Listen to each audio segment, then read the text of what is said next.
master s'efforce d'abord de répondre à un enjeu de société, comment répondre au paradoxe de la vie privée, le privacy paradox. Le privacy paradox, c'est ce dilemme auquel chacun de nous est confronté, c'est dévoiler des photos, des textes, des pans entiers de son intimité, de sa vie privée sur Internet, sur les réseaux sociaux. Et en même temps, c'est vouloir un haut niveau de protection de sa vie privée, de ses données personnelles. Les entreprises se doivent donc de renforcer leur sécurité en matière de protection des données en allant plus loin que ne l'exige le règlement général de l'Union européenne, le RGPD, en matière de protection des données.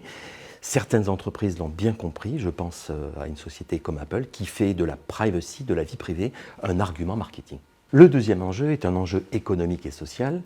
Il consiste pour les entreprises de rester, ou si elles ne l'ont pas encore fait, de se mettre en conformité avec le RGPD. Le RGPD s'applique, on le sait, depuis 2018. C'est un texte volumineux, 88 pages, 99 articles. C'est un texte, on le constate depuis cette date, 2018, que certaines organisations, et pourtant pas des moindres, peinent à se mettre en conformité avec ce règlement. Et pourtant, les enjeux de la conformité au RGPD sont cruciaux pour les organisations. Je rappelle que la non-conformité peut coûter cher, ça peut aller jusqu'à 4% du chiffre d'affaires mondial. La Commission nationale informatique sanctionne régulièrement des organisations, et pas que les grosses organisations. Des petites entreprises font l'objet aussi de sanctions. Ça a été le cas récemment pour le gérant d'un annuaire professionnel, une seule personne qui a écopé d'une amende de 3 000 €. Organiser et mettre en œuvre sa conformité aux droits des données personnelles, au RGPD en particulier, ne s'improvise pas. Il faut absolument désigner un pilote, quelqu'un qui va prendre à bras-le-corps cette conformité. Le RGPD, depuis 2018, rend obligatoire, dans de nombreuses organisations, aussi bien publiques que privées, la désignation d'un délégué à la protection des données, d'un DPO. Ce DPO est, depuis 2018, un véritable stratège chargé d'orchestrer, d'organiser, d'insuffler un esprit de protection des données dans son organisation. Même non obligatoire, la désignation d'un délégué à la protection des données, d'un DPO, participe du renforcement de son image. Ça emporte plusieurs intérêts, plusieurs avantages, outre la sécurité juridique que l'on va gagner. On va gagner aussi en cybersécurité et on va aussi avoir une image éthique. On va donner une image éthique à ses clients. Encore faut-il recruter un professionnel qualifié, un professionnel bien formé, un professionnel qui a suivi une formation nécessairement exigeante, une formation qui est longue, et c'est cette formation que nous essayons d'apporter dans le Master Data Protection Management qui a été lancé dans la foulée du RGPD en 2018. Notre Master Data Protection Management essaie de répondre à ces enjeux et de former des délégués à la protection des données de haut niveau, très qualifiés, qui vont pouvoir accompagner leurs organisations dans la mise en conformité au RGPD. Le Master poursuit aussi un autre objectif, qui est de permettre une évolution de carrière vers d'autres métiers, consultants par exemple, juristes, qui ne sont pas des métiers uniquement de délégués à la protection des données.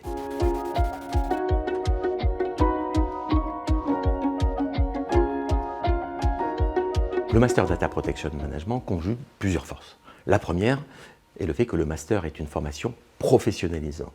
C'est une formation d'une année qui est en alternance. Le rythme de cette alternance est de 3 semaines en entreprise pour 1 semaine dans les locaux d'Institut Mines Télécom Business School à Paris.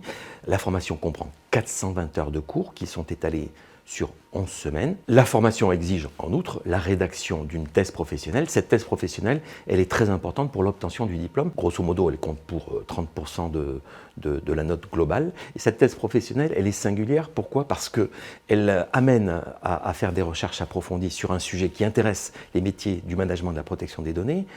Et cette recherche a une double finalité, une finalité opérationnelle et une finalité académique qu'il faut combiner en permanence. Le Master Data Protection Management est une formation, deuxième point, de haut niveau très complète qui comprend 2 semestres. Le premier semestre est intitulé « Analyser les enjeux et les risques du management de la protection des données. Ce premier semestre amène à dérouler des cours fondamentaux où on va obtenir des connaissances indispensables pour la suite du programme. On va y apprendre le droit des données, le droit de la protection des données personnelles en particulier. On va y apprendre aussi la cybersécurité, la sécurité du numérique, des systèmes d'information.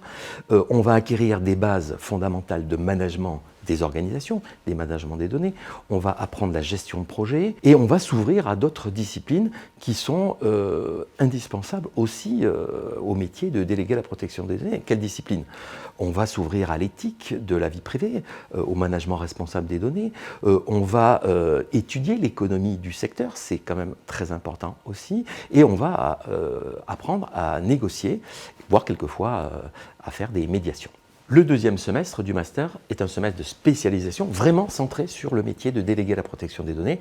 On y apprend les bases de ce métier, c'est-à-dire les compétences indispensables, la méthodologie, les méthodologies du DPO, comment on mène une analyse relative à la protection de la vie privée et des données, comment on tient un registre. On apprend aussi à mettre en conformité les contrats de son organisation au droit des données. On va suivre des modules très professionnalisants dont je vais reparler dans la suite de cette vidéo, notamment un module très original qui s'appelle la clinique du délégué à la protection des données. On va aussi participer à une conférence internationale. Voilà les éléments qui composent le deuxième semestre de la formation.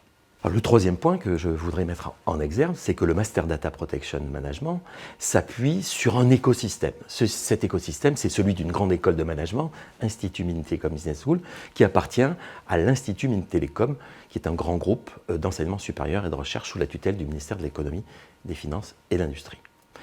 Le corps professoral du master fait intervenir à la fois des enseignants-chercheurs, mais aussi des praticiens, des délégués à la protection des données, mais aussi des avocats, des hauts fonctionnaires. Et tous ces intervenants, tous ces enseignants sont des spécialistes reconnus, des enseignants aussi chevronnés, qui vont apporter leur savoir aux étudiants du programme.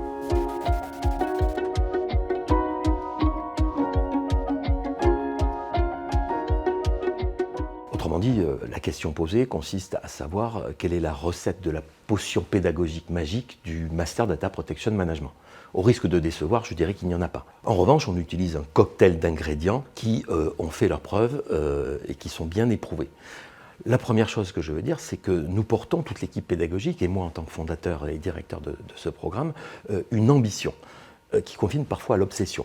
Cette ambition, cette obsession, c'est de former des professionnels de haut niveau, des professionnels du management de la protection des données, des professionnels qui vont mettre en œuvre dans leur organisation la conformité au RGPD, mais qui vont aussi insuffler une véritable culture de cette protection. On ne s'inscrit donc pas par hasard dans une telle formation. Il faut avoir la conviction, la motivation, être quelque part habité du bien fondé de la protection des données et vouloir la faire partager dans son organisation, donc insuffler cette culture tout en respectant, bien entendu, les intérêts à la fois de son employeur ou, si on est indépendant, de ses clients. Le deuxième point sur lequel je veux insister, c'est que on met en œuvre dans notre formation une pédagogie qui alterne en permanence, bien que le mot, je ne l'apprécie pas plus que ça, la théorie et la pratique. La pratique est apportée par les enseignements des nombreux professionnels qui interviennent dans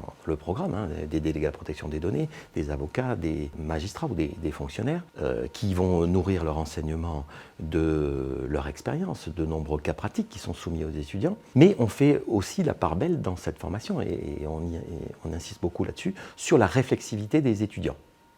Cette réflexivité est apportée par les enseignants-chercheurs du programme, qui sont des spécialistes de la vie privée, du management des données, qui vont enseigner non pas ce qu'ils savent, mais ce qu'ils cherchent. Nous insistons aussi beaucoup dans la formation sur des méthodes pédagogiques active. Ça veut dire quoi? Ça veut dire que nos étudiants sont incités à aller trouver les solutions par eux-mêmes. Nous, évidemment, nous les accompagnons pour ça, mais nous favorisons ce genre d'apprentissage pédagogique. Autre point que je veux signaler, c'est que nos formations sont évaluées. Le master, chaque année, a une évaluation annuelle.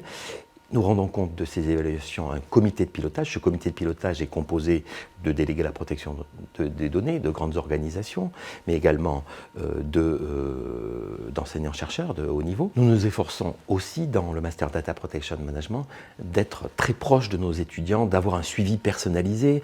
Chaque étudiant se voit attribuer au début d'année un directeur ou une directrice pour sa thèse professionnelle. Nous misons aussi sur une grande proximité, au-delà de la proximité entre enseignants et étudiants. Nous misons sur la proximité entre étudiants, donc ils se voient une fois par semaine, pendant 11 semaines, ils suivent une formation de 3 jours, c'est une conférence plus précisément, en alternance, et surtout nous avons mis en place des outils de communication, une liste Signal qui leur permet continuellement de pouvoir échanger non seulement avec les enseignants, et moi en particulier, mais aussi entre eux.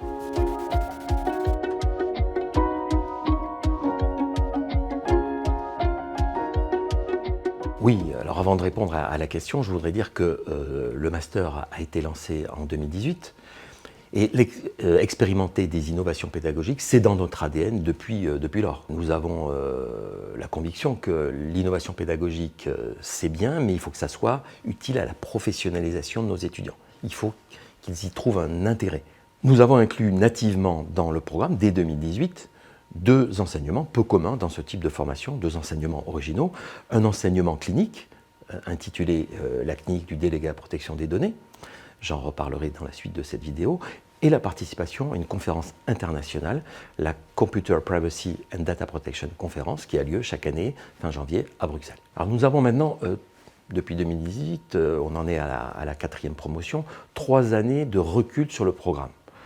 On est heureux de constater, toute l'équipe pédagogique, que le programme initial a beaucoup plu à nos étudiants. Nous le savons parce que nous faisons des évaluations, une par semestre, et c'est ce que nous disent les étudiants. Le programme leur a beaucoup plu. C'est ce qui explique aussi au passage que nous montons dans le classement EdUniversal. Nous sommes aujourd'hui 7e dans le classement en cybersécurité, et ça n'est pas dû au hasard puisque justement c'est un des critères qui est pris en compte dans ce classement. Nous modifions donc le programme que d'une main tremblante, c'est-à-dire que nous gardons le socle des modules tels qu'ils ont été conçus dès l'origine, mais évidemment il ne s'agit pas de s'endormir sur ses lauriers pédagogiques. Nous essayons chaque année d'apporter des innovations que nous soumettons en amont à notre comité de pilotage. Dès 2018, nous avons donc introduit des innovations que nous avons renforcées. Par exemple, en 2020, nous avons ajouté un cours de gestion de projet qui ne figurait pas dans le programme. Nous avons renforcé le tutorat avec des projets.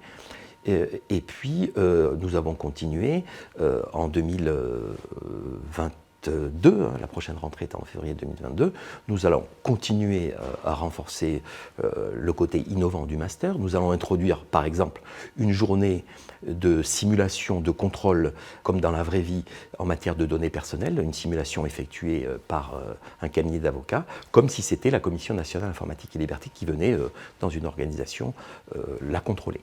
Nous allons aussi avoir d'autres séminaires, par un séminaire de gestion de crise.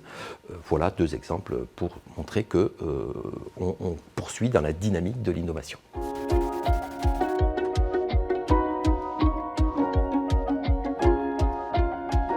Je tiens d'abord à indiquer que le Master Data Protection Management poursuit une double finalité. La première, c'est de permettre une très bonne employabilité de nos étudiants diplômés. Et la deuxième, c'est de permettre un accroissement de sa rémunération. Par exemple, pour les professionnels qui sont en reconversion, donc il faut que le master leur permette de trouver non seulement un emploi, mais le master doit se traduire par une augmentation de leur rémunération. Et la même chose pour nos jeunes étudiants donc, qui ont déjà un master. Le Master Data Protection Management doit leur permettre d'avoir un plus en termes de rémunération. Alors que deviennent nos étudiants à la suite de l'obtention de leur diplôme? Nous sommes en 2021, donc plus de 3 ans après le lancement du programme. On a une visibilité aujourd'hui pour répondre à cette question. On constate une excellente employabilité de nos étudiants. tous nos étudiants, sauf ceux qui ont voulu poursuivre un parcours de formation, mais tous nos étudiants ont trouvé un emploi en rapport avec la formation. Soit ils sont délégués à la protection des données, soit ils sont consultants en cybersécurité ou juristes dans des organisations. Certains travaillent même à l'international. J'ai un étudiant qui est parti en Nouvelle-Zélande, un autre en Australie. Et par conséquent, on peut dire, sans risque de se tromper, que dans une carrière, l'effet Master Data Protection Management est indéniable pour booster sa carrière.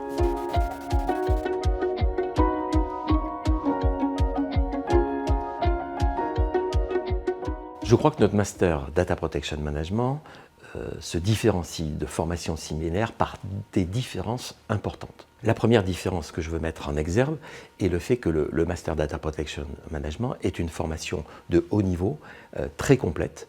Elle est complète parce qu'elle va couvrir les différentes facettes du métier de délégué à la protection des données. Elle va apporter des compétences juridiques en droit des données personnelles, mais également d'autres données. Elle va apporter des compétences en cybersécurité, en management des organisations, notamment. Le fait que le master est une formation longue, donc en alternance, qui s'étale sur 11 semaines, permet justement de déployer tout un panel de matières, de séminaires, qui va justement permettre d'avoir ces compétences. Nous souhaitons dans ce master non seulement former des délégués à la protection des données, mais des délégués à la protection des données qui soient des stratèges de la mise en conformité, pas simplement des super techniciens de la protection des données. Nous sommes aussi la seule formation, me semble-t-il, à proposer un module original que nous avons dénommé la clinique du délégué à la protection des données. C'est un enseignement qui s'inspire de ce qui se fait de mieux dans les études de santé.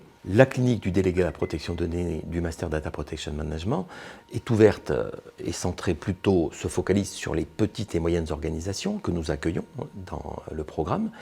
Nos étudiants vont pouvoir interagir avec des chefs d'entreprise de petites organisations en dispensant leur savoir-faire, en conseillant et en aidant à les mettre en conformité. Et par conséquent, c'est une formule gagnant-gagnant.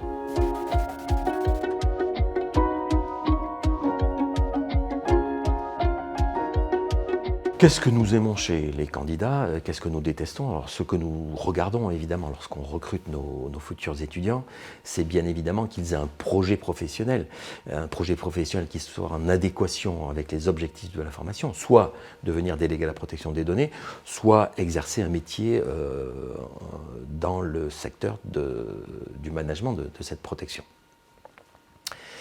Il faut par ailleurs, et donc ça c'est un supplément d'âme que nous apprécions particulièrement, être convaincu du bien fondé de cette protection.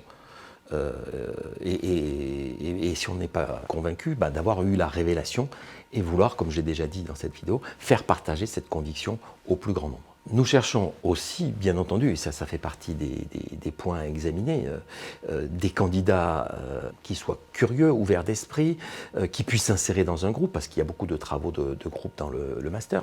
Il y a une vie commune, puisqu'on participe à une conférence internationale de 3 jours, donc il va y avoir un vécu de groupe. Donc nous regardons vraiment qu'il y ait des qualités humaines, des qualités de comportement dans les étudiants que nous recrutons. Nos étudiants sont soit des professionnels en reconversion, soit de jeunes étudiants titulaires du grade de master.